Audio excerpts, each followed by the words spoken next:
In many quarters, there is a desperate need in America today, in America this week, for a healthy dose of religious humility.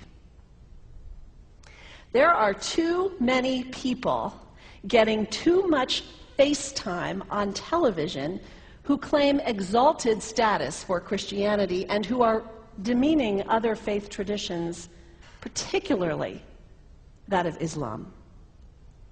And my friends, this has got to stop. The trigger for this latest wave of intolerance is media coverage, many of you have seen it, about a plan to build a Muslim community center 2 blocks from Ground Zero. The center will have a mosque, an auditorium, and a pool. It is modeled after YMCAs and Jewish community centers all across the country. For all I know, it's got locker rooms and childcare.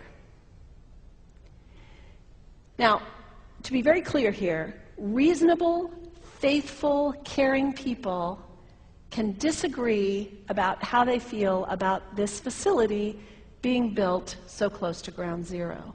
But that does not justify the wave of fear and suspicion that has washed over this country over the last 10 days. The media are now calling this a wave of Islamophobia that is sweeping across America.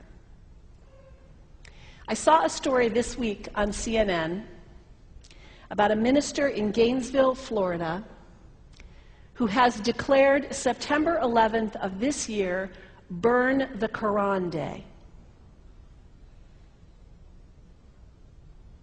Thank you for your reaction. That was mine. This guy is a minister at a non-denominational church called the Dove World Outreach Center.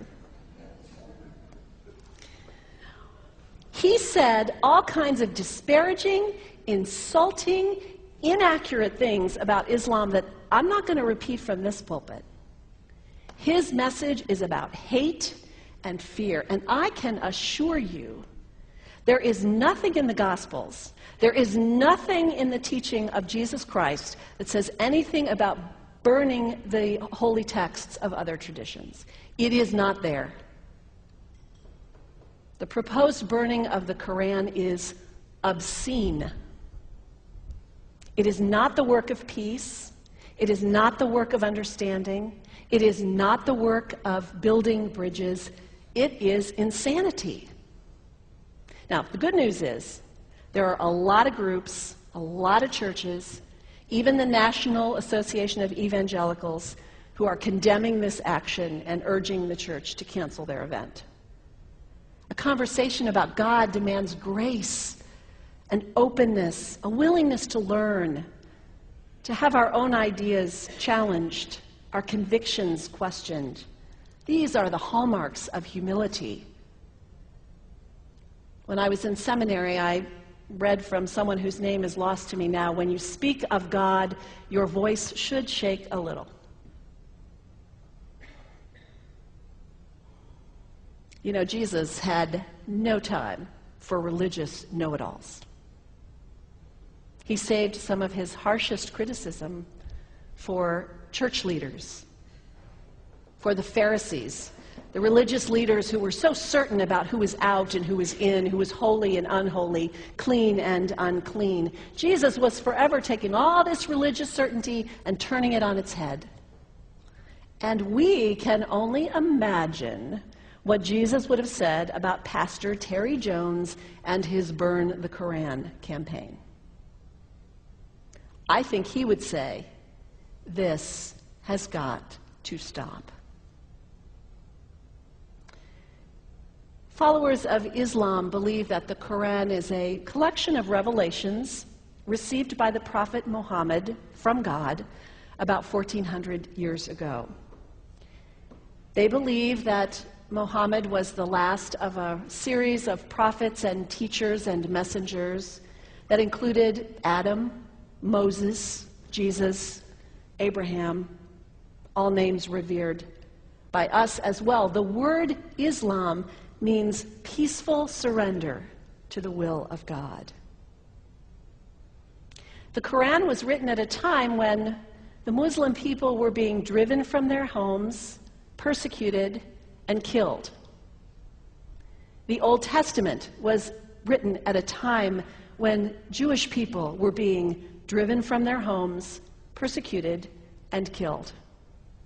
And religious scholars will tell you that most holy scriptures have stories of war and violence in them. Throughout history, most faiths have used these texts to justify violence.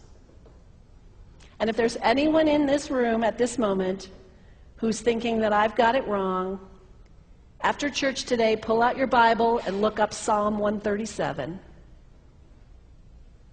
And you'll see that our own text has passages that can make us uncomfortable.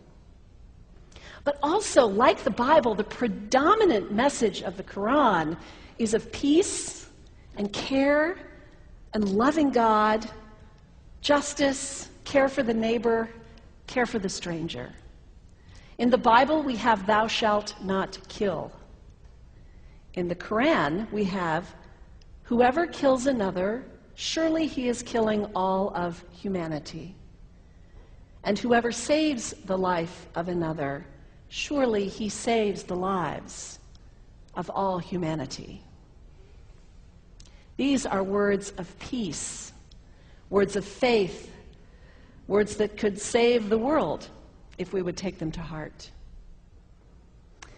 The second thing you can do the next time someone sends you one of those emails demonizing Islam, delete it. Don't forward it. Don't participate in the stereotyping. Don't give in to your fear. It's okay to be a little afraid. We all have those emotions. Just don't give in to it. Don't sign on for it. Don't focus on this tiny group of extremists who commit acts of violence. Focus on the hundreds of millions of Muslim people in the world who are people of faith, whose priorities and concerns and families are not so different from your own. And third, when you think of Muslim people, think of individuals. Think of the professor at Ohio State. Think of the engineer at Honda. Think of the teacher at the elementary school down the street. When you think of Muslim people, remember those who died on 9/11, not the hijackers. There was only a handful of them. Remember Mohammed Sunhami Hamandi. He was born in Pakistan. He came to the United States as a small child with his parents. He played high school football. He went to college. He became a part-time ambulance driver. He died, this Muslim young man, on 9/11, trying to rescue people and save lives. When you think of Muslim people, remember Mohammed Salahuddin Cloudhurry. He was a waiter at Windows on the World, which was at the top of the World Trade Center. He died that day. His wife had their baby 2 days later. When you think of Muslim people, remember Rama Salih. She was a woman, 28 years old. Her neighbors described her as fun and outgoing and generous. And she died on American Airlines Flight 11, 7 months pregnant with her first child. Remember the founder of the Islamic Circle of North America, who worked in the World Trade Center and also died on September 11th. That same group now is giving away tens of thousands of copies of the Quran in response to the campaign about burning the Quran. In the language of their own tradition, they are spreading words of faith and peace and hope. One of the ladies at the 8:30 service this morning said to me after, maybe we should declare September 11th, buy a Quran and read some of it. It is for us to share our message of love and hope and peace, but let us do it with grace and respect, and above all, humility. God grant us, as individuals, as a nation, as Christians, the humility for this work.